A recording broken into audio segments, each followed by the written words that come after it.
Hello, welcome to Central Florida Salute YouTube. I'm your host, Bob Peters, and with me is Mr. Rex Rogers. He is United States Air Force veteran, Major. Major. Well, Major, welcome to Salute. Well, thank you. It's a pleasure to have you. I got your name through a mutual friend of ours, Colonel Keith Oliver. Tell me, you know him rather well, right? Yeah, I grew up knowing Keith. He was 2 years older than me in school, and he was. I bet he's still 2 years older than you. He's still 2 years older than me. And he's one of the guys that I always looked up to because growing up, a lot of the people my age, we hung out with the older kids because back in the day, it was a lot smaller. So, I knew a bunch of guys. Keith Oliver happened to be one of them. Yeah. And he did really good in school, and all the teachers liked him, and he was just one of the guys I looked up for. For those who don't know and are just watching this for the first time, that's Colonel Keith Oliver, United States Marine Corps. You can find him on our show. But now we're going to talk about Major Rex Rogers. So tell me a little bit about yourself. Where did you grow up? I grew up in Eustis. My dad, he retired from the Army in 1961 in Fort Jackson, South Carolina. And he retired from there as a captain. We moved to Eustis, Florida in 1961. I was 5 years old at the time. And I started first grade at Eustis Heights Elementary School.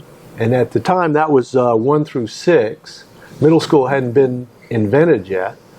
So I went there 1 through 6. And then from there, I went to the high school, which was 7 through 12. And that was a lot of fun because you have these little 7th graders, and then you have these great big huge seniors. And you got to be that huge senior picking on them little kids. Well, I was not a huge senior. I was about the size of the little kids. So. Oh, okay. But yeah, it was great growing up. That was a good time to grow up in Lake County. Yeah, and so you get out of high school. Were you going to go to college, or did you decide that you wanted to join the Air Force? How did it all happen? Well, my parents, we come from a military family. My dad retired from the Army. My uncle, he was a bombardier in World War II, and he had a lot of missions over Germany, Czechoslovakia. B-17 or B-24? B-24. They were bombing the Liberator. The Liberator, yeah. They were bombing the ball bearing factories in Czechoslovakia, which helped kind of put the knife in the heart of the Nazis. And he's got some stories too. Oh, I'm sure. I did a couple documentaries on the B-17, and I flew on a B-17, a B-29, and a Stearman. I have not gotten onto a B-24, but when I did the documentary with the B-17, I asked the guy who was the pilot, I says, well, what's the difference? He says, well, the difference is if you want to go faster and carry more bombs, you took a B-24. If you want to get back, you take the Flying Fortress. They had a good reputation of making it home. But a lot of men perished during World War II, and they're shot down in the ocean and everything. But well, I'm glad he came home and you had a good time, But let's get back to you. Okay. Now you're out of high school. Okay. Air Force to college? What? Yeah, I went to the Air Force Academy, and the way that came about is there were two people. One of them, both of them went to the Air Force Academy. One was Chuck Hippler, and he was 2 years ahead of me, and then John Boschlicker, and he was 1 year ahead of me. Played football with both of them, and they went to the Air Force Academy, and I had good grades in high school. So my mom says, you need to apply to this. So I applied to the Air Force Academy, and it was about right around this time, my senior year, I got a letter, and I was appointed to the Air Force Academy it was President Nixon at the time. He signed the letter and said, you're appointed to the Air Force Academy. Mm-hmm. So once I had that appointment, I didn't worry about any other colleges. So I said, I'm going to the Air Force Academy. So when was that? That was in 1973. How long were you? I hear about the. See, I never went to Air Force Academy. Okay. I never even drove by one. But how long is the training there? It's 4 years, and it's you go through basic training. You have summer programs you go to, like I went through airborne training, went through survivor training. Then the other years you have like third lieutenant, where you go out as say a junior or senior, and you go to like operational Air Force bases, and we have military training throughout the week. We march to meals. It was. It's a 4-year deal. 4-year deal, yeah, but it's all. Then you get your commission, or you get. Then you're commissioned as a second lieutenant. Wow. Wow. And then once you're a second lieutenant, you learn that you always listen to the chief warrant officer, because that's the guy who knows what's going on. That's true. All I did, they instilled that in me, that, hey, you're just a second lieutenant. If there's a chief master sergeant or a senior master sergeant, any type of master sergeant, you listen to what they say. And that served me well. Yeah. Well, I'll give you a lot of credit. So you go to the academy, you did all that, you come out as a second lieutenant. Now, where do you go? What did you do? Well, I became an aircraft maintenance officer, and I had training at Chanute Air Force Base in Illinois. I know Chanute. It's not there anymore, is it? I don't think so. I think they closed the base. Yeah, I think they did, yeah. And went to, it was Valdosta, Georgia. And was an aircraft maintenance officer there, and worked on the flight line. Also worked some of the avionics shops, and it was quite interesting.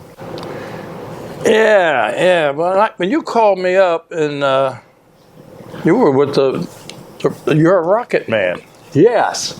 So I got to call you Rex the Rocketman. Yeah, I'm the Rocketman. And when I was aircraft maintenance officer, they said, hey, we need some missile launch officers. Would you be interested in it?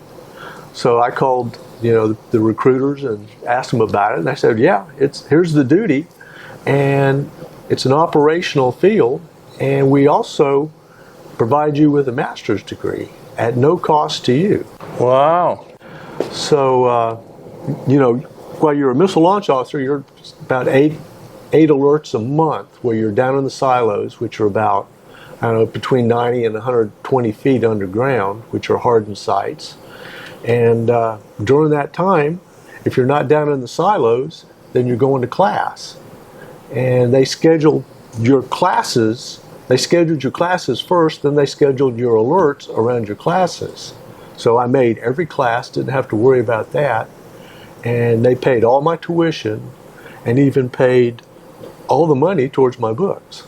So it was like at no cost to me. And they had it was through the University of South Dakota. It was an MBA accredited by the same accreditation that they accreditate the Harvard School of Business. So it was great school, no cost to me. And I had a great time. I enjoyed it. Yeah, tell me, we had a couple things here you were going to talk about. I'm interested in those silos. Okay. There were probably, during your time, there was a couple things coming up that we were on alert or everything, like, how to man your station or whatever. Well, we had our training at Vandenberg Air Force Base. And the first day I report was the same day that the president got shot. This is like 81. So it was President Reagan was shot, and then that's my first day of class, and everybody there at the school, they were in shock. They didn't know, because nobody knew what was going on. They didn't know who did it. Yeah, what country was behind it or whatever. Yeah, so I'm not sure I'm not even sure if they went up in DEF CON, but that was one of the tightest situations. And but the actual missile duty was sweet duty. I enjoyed it. Yeah. See, I was in the Air Force, but it had nothing to do with the missiles, so I have no idea where they all are, or how many there are, and what the range is of with the missiles. I imagine it's a lot further now than it was when you were in even. Well, the ranges are about the same. I mean, we could hit about anywhere in the world. Really? Yeah, and we were stationed. I was stationed at Ellsworth Air Force Base in South Dakota, which is right by Rapid City. Excuse me. And Mount Rushmore's there. Oh, yeah, Black been there. Hills are there. Great hunting and fishing, and so there were. Let's see. There were 3 missile squadrons at Ellsworth Air Force Base, and each Air Force Base had about 3. There was one in Montana, there was one in Wyoming. They put them in the northern tier, where there were less populated people. And the missiles, they were located between, like Ellsworth Air Force Base was outside of Rapid City, and then to the missile site you'd go about between, say, 40 and 120 miles, where all the other launch control facilities were. They'd be out in the middle of a farmland, and nothing there, but you'd go down gravel roads to get there.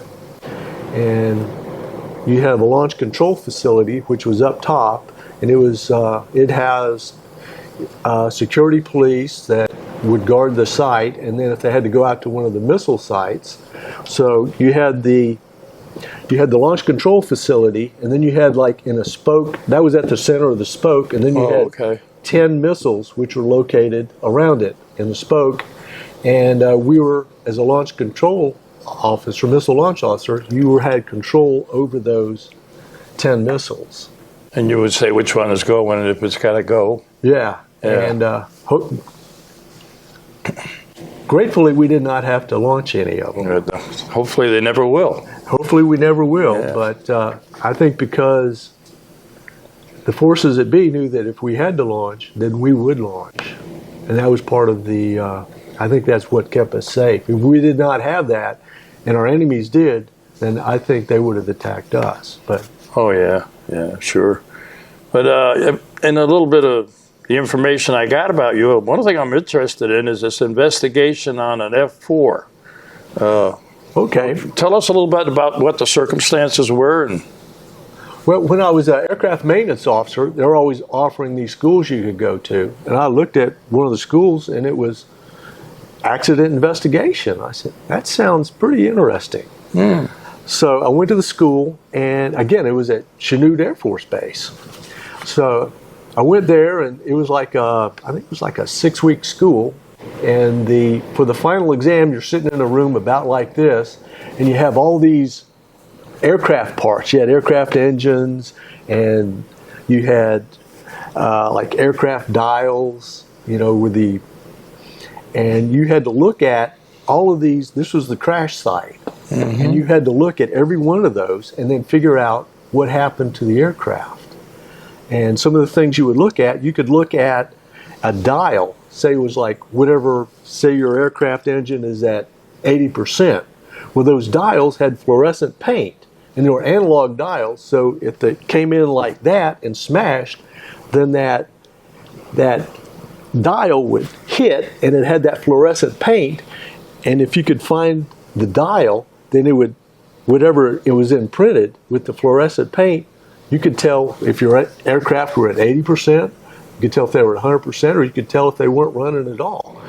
And you could also, you could look at the engines, and those engines are spinning so fast that if the engine's up at full speed, you have that shaft that goes down the middle. If it comes down like that, it's the part that hits first is going to stop, but that turbine is still going to go. So it's going to snap just like a piece of chalk. And if it snaps like a piece of chalk, well, that thing was going pretty fast. It was up at full speed, and it wasn't the engines that caused it.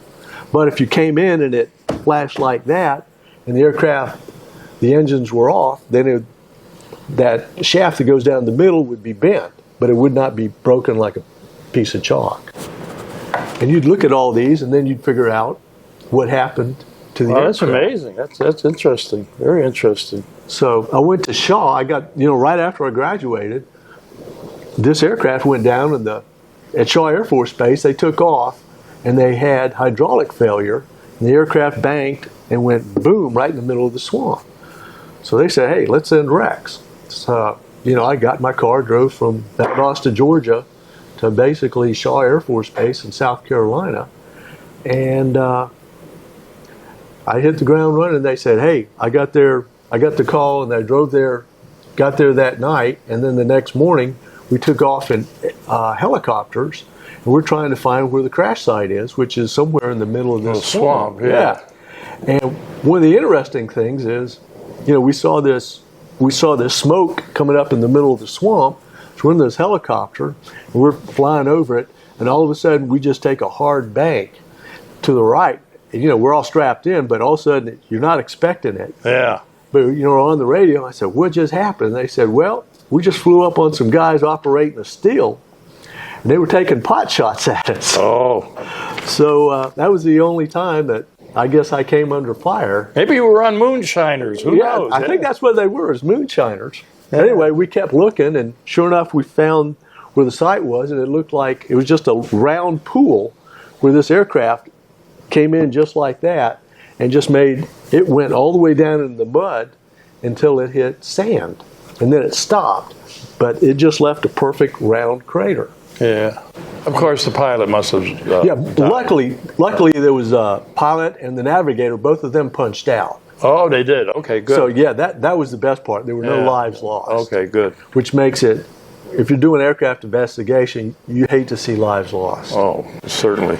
And did you do a lot of those? I only did the one aircraft accident, but I was involved also in when they'd have an incident.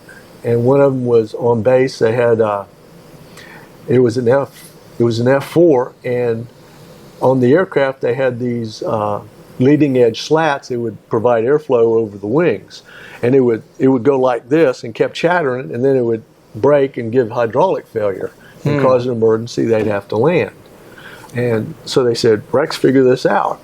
So they made me the investigating officer, and of course, I gathered up all the aircraft forms, and I found out that the aircraft went into Luke Air Force Base in Arizona, which also had F4s, but they had like a different model F4. And the part that ran that slat was slightly different, and you really couldn't tell by looking at it in the eye. Yeah.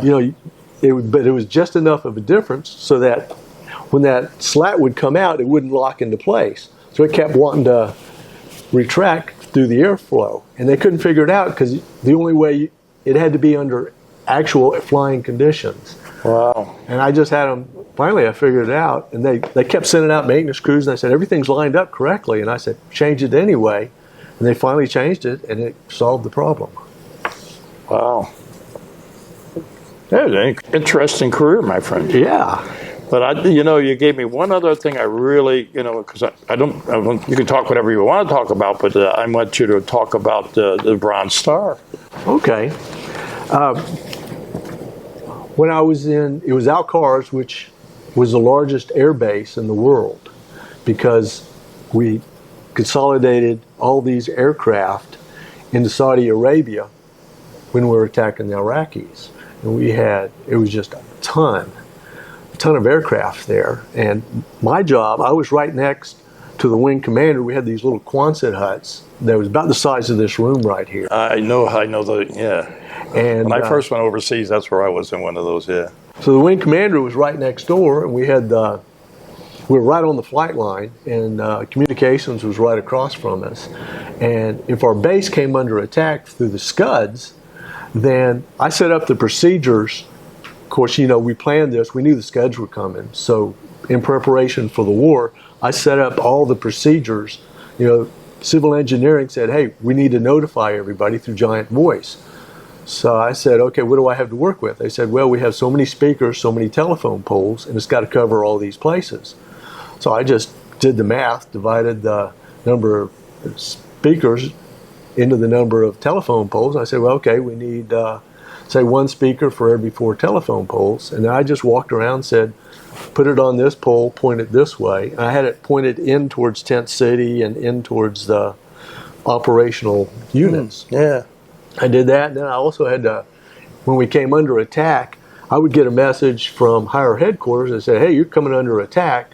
So my first duty was to launch the F-4 or F-15s that would go they were on really short alert. So I had to validate the messages and also launch them. And then I would have to get on the giant voice network and say, hey, everybody go to your shelters. And then I had to stick around and wait for, because once you put them in shelters, you had to take them out of the shelters. So I was kind of like the canary in the coal mine. Yeah. So I stuck around, and then they said, hey, I'd walk out and I could see the Scuds coming up on the horizon, and then the Patriot missiles would, and there'd be like a little fireworks show right on the horizon. Too bad you ain't any video of that. I'd love to see that. Yeah, that was before video. Oh, before we had our cameras. Yeah. And it was quite interesting. So how long were you in Saudi Arabia? Oh, let's see. I guess it started in August of 1990. It's been a long time, so I'm not sure on the actual years, but at our base in North Carolina, Seymour Johnson, we had just had one of our exercises, and it just so happened that it was in the Middle East. Well, okay. And then right after the exercise ended, they say, hey, guess where you're going? You're going to the Middle East. I said, whoa, okay.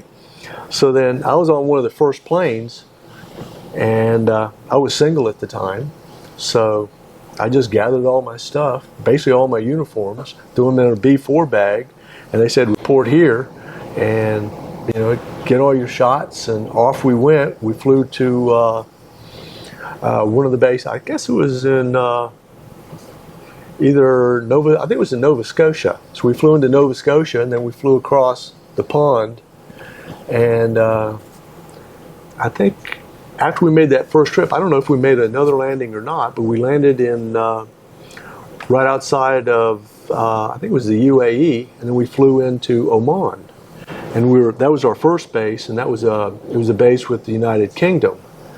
So we set up our tent city and all that, and that was in Oman, which is right next to Saudi Arabia, and it was in the southern part of Oman. We thought if the war kicked off, we thought the Yemenis were going to come across the border and attack us. So that was one of the concerns. But right before the war started, I think it was right around Christmas time, then we moved the fighter aircrafts, we moved them closer into Saudi Arabia because that would eliminate one of the air refuelings. So it made it more efficient. That's why, and they had Al-Kharj, and they just built it pretty much from the ground up at that time. So when I went there was nothing but an airfield. And we set up all the tents and Quonset huts and whatnot. When you say did you go with a team like? Yeah, I was. Because I went overseas. The other guys from my shop and stuff went overseas, but I went basically on my own. Well, it was the 4th Tactical Wing that went, and our wing commander at the time was Colonel Hal Hornberg. He was the colonel going to be in charge of all the operations. So our tactical fighter wing was the main one, and of course it was our wing commander. And then we had all these other aircraft, like we had Air National Guard from Syracuse, New York, and we had Air National Guard. They were F-16s from New York out of Syracuse, and then they had the Air National Guard out of South Carolina. And we had aircraft from Bitburg. There were aircraft. We had refuelers, and it was just a lot of air. It was like the largest air base in the world. Yeah. It's probably not even. Is it there still or what? I think it's. They call it. They named it after some Saudi prince, but it's still there. Oh, okay. Okay. So you did that for what? How long? That was. Let's see. We went there in August, and then till the end of the war. Once the war was over, then we came back. So it was about 7-8 months, I believe. And that's quite an experience, huh? Yeah. Oh, yeah. So any other deployments you had? Yeah. About 2 years later, they had. That's when the Somalia thing was going on, and I redeployed back out to Saudi Arabia, and this time it wasn't at Al-Kharj. It was like in. There was a Saudi, just a regular. I guess it was a Saudi airport, and we were just located right at the airport on one of the ends, and it was on the western Saudi Arabia because Africa was right there, so it was just a short hop, and we would stage aircraft in to Saudi Arabia, and then because the air base in Somalia could only handle 4 aircraft. So they would fly into Saudi Arabia from Germany or wherever they were flying from, stay at our base, and then we would fly them from Saudi Arabia into Somalia. And Wow.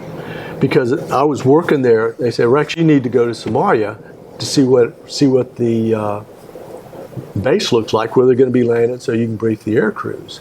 So I got on orders. They flew me over there, and I was in Somalia. And then they said, well, since you're here, you also need to, like the air base was here, and then you had to take trucks to where where they had all the Marines and all that. So we flew into Somalia, got on these trucks, and then we convoyed to the main base where all the Marines and all the Army guys were. And they had like French Foreign Legion. So I'm on one of these, troop trucks, and I've got these French Foreign Legion guys on both sides of me, and we're going through this Somali town, and we had these kids. They were like, I don't know, maybe 13, 14 years old. They would jump up onto the truck and try to grab the weapons. Well, the French Foreign Legion, those guys don't mess around. Those guys would jump up there, and they would just take their rifles and just right there in the forehead, they'd go bouncing off. And I guess Well, you kind of have to do that. You can't let them have the rifle and shoot you with it. You didn't have much choice. I was not complaining. I had the French Foreign Legion on both sides of me, and whatever they wanted to do was fine with me. I was not going to argue with them. Yeah. Oh, wow. So you got through with Saudi Arabia. Yeah. And you come back to the States. Yes. Were you get deployed again, or you just finished your career out? And where did you finish it out? I finished it out back in North Carolina, and I was a plans officer for operational plans. So anytime there was a deployment, then I would, I'd help write the plans, in case, hey, we're going to this place, write the plans. So what they needed to take along, yeah. So I wouldn't actually say, hey, these aircraft are going to launch. I would say, okay, guys, if you guys are in charge of this, give me your plan. And then I'd go weather. Okay, guys, what are you going to do? And I'd say, write it down in this format and then give it back to me. Then I would consolidate it all. And I say I had a full colonel. No, it was a lieutenant colonel he was a lieutenant colonel since Vietnam, so he knew what he was doing. Yeah. And I would just submit it to him. They'd approve it, give corrections, and I'd make the corrections, give it back to him, and he'd approve it. And then I would, if they had,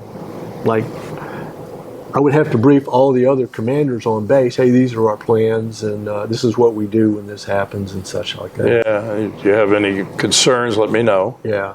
Yeah. Well, you've had an interesting career, my friend. I had a fun career. It was. I really look back. But you went to Saudi Arabia. Did you go off base at all, or did they keep you on base? Well, for one thing, we were out in the middle of the desert. There wasn't any place to go. There was no place to go. Yeah, so it was like you're kind of stuck there. Yeah, make a wave to a camel or something. Yeah. But when I was in Oman, they had the British guys there, and I got to know some of them. They said, hey, you want to go to the beach? So I said, yeah. So it was at thumb rate, so then the coast was right there. It was the Indian Ocean. Yeah. So they had this real nice place, and we went out there, and I don't know, it was about an hour away. So drove out there. It was nice and hot, so we got sunburned. And the Brits guys, they cooked, what do they call it? They cooked sausage and tomatoes, like bangers or something. I think they called it bangers. Yeah, so I think you're right. Yeah, we ate bangers, just had a good time. That was about the only time I went off base. Yeah. Yeah. So when being in the military like that, could you take hops like for a vacation or something, or even after you retire, you can jump on a plane, right, and go to? Yes. Yeah. Did you ever do any of those? Yeah. I did. I was stationed after I was stationed in Sicily as a ground launch flight commander for the cruise missiles, the Tomahawks. So I was there for a year, came back, and I was at Seymour Johnson, and then I had some vacation time, so I took a hop, flew back over to Sicily, and just spent a couple of weeks there. So that was really nice. Yeah. And then I would fly. See, I was only an airman. I couldn't do that. You had to be a career man to be able to get those hops. But I only did 4 years. But yeah, well, I'm envious. You had a tremendous career. Anything else about your career that you want to talk about? Because I think we're getting to a point we're going to start wrapping this up. Okay. You had several deployments, a Bronze Star. I'm sure you got the other medals, quite a few, I would imagine. So your most memorable story would be? Oh, man. Well, one of the things I could talk about was my senior year. It was the first year they had the females. So that was their first class. I was the class of 77, so they were the class of... Senior year in high school? Senior year at the Air Force Academy. Oh, at the Air Force Academy. So that was the first year they brought females, young ladies, into the academies. So that was my senior year. I was close to graduating, and I said, yeah, these ladies, they have just as much right to be here as I do. Oh, absolutely. So I was during basic training, I was one of the element leaders, they called it, and I had a group of 10 cadets that they were going through basic training, and 2 of them happened to be young ladies, and because that was the first year they had young ladies at these service academies, and only people there that was planning this were men, so it took some give and take at a bunch of. Yeah, I tell you, women veterans are amazing. We did quite a few shows about the history of women in the military. My good friend Catherine Wilgus, who was a lieutenant commander in the United States Navy, we did a show with her, and she talked all about the history of women in the military. But I think it was 2019 is when they actually said you can be in combat. So they're helicopter pilots, gunners, you name it, they do it all, and they deserve a lot of respect, and in fact, later on, I'm going to be interviewing two ladies, veterans. Well, I got a story. I hope it won't get me in trouble, but one of the young ladies, she was all the young ladies that they recruited for the Air Force Academy. They were like the top of the top. They got to be top notch to get there, yeah. Not only grades, but they were athletes too. And I had this one young lady she was probably about 6 foot tall, and she was like a state champion for the shot put. And she came to me during basic training. We were in Jacks Valley, so we're living in tents, and I tried to be supportive of them, and we'd have to interview them like. Once every couple of days, see how things are going. What can we do for you? Yeah. And one of the young ladies that was the shot putter, she wanted to quit. I said, "Why do you want to quit? You're doing so good." And part of the problem was she was rather well endowed up top, and her brasiers were too small for her. Let's just say her uniform didn't fit. Her uniform did not fit, and so I said, well, let's not jump to any conclusions. So I said, let me figure something out. So I said, at this time, be ready to go. So I put her into a Jeep. We drove up to the base, the Air Force Academy. I took her to the cadet store, and I said, there were ladies there that worked at the cadet store. Here's the problem. I said, I have this young lady here that could use your assistance. Let me know how much it costs, and I will personally pay for it. Because I didn't know if I took it to higher headquarters, this thing was just going to be, I tried to cut the Gordian knot, in other words. Yeah, I hear you. So the young lady talked to these ladies that worked in the cadet store, and they took care of her. And they said, there's no cost, we took care of it. And then I took her back, and everything went well after that. So a happy ending. It was a happy ending, yeah.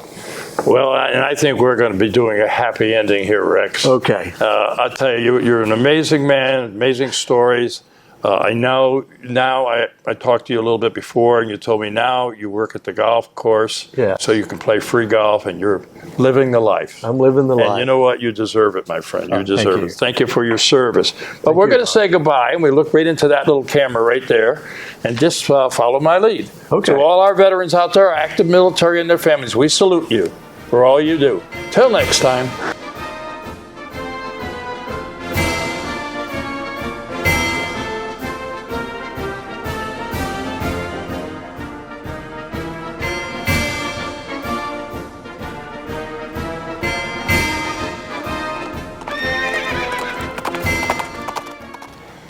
Today I'm at AMVETS Post 2006, a major sponsor of Central Florida Salute. And I want to introduce to you the commander here, Ronnie Mack. Ronnie, tell us a little bit about AMVETS 2006. Where are you located? And we are at 500 North Canal Street, Leesburg, Florida. It's right off of 441, between 441 and Main Street on Canal. Can't miss us. And we're a veterans organization, along with, we have an auxiliary, and we have sons of veterans that are related some form or another to a veteran. And we do a lot for a lot of charitable donations and stuff to charities in the area and in the county. And we're a major sponsor to Central Florida Salute. We're proud of it. We're glad to be. You guys do a heck of a job, and we'll sponsor you as long as I'm here. We're going to sponsor you. So. Well, I'll tell you what, we do. Sue and I really appreciate it. We're a two-person operation, and what we try to do with education and supporting our veterans community, and you supporting us, is major thing. It's major. We're glad to do it, Bob. We're glad to do it. And you have sons here. You have auxiliary here.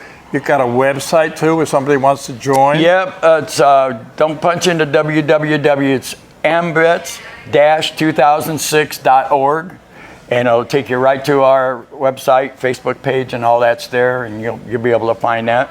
The webmaster, he tries to get the calendar on there every month, anything pertinent.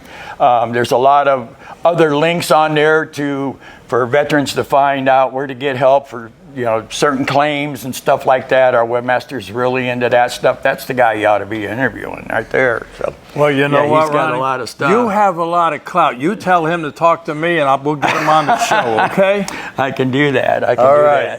But I just want to, on behalf of Sue and myself, we want to thank AMVETS 2006 because you guys are the major players behind us, and we appreciate it. But we just wish we could do more. We really do. Thank you. Thank you. You guys are awesome.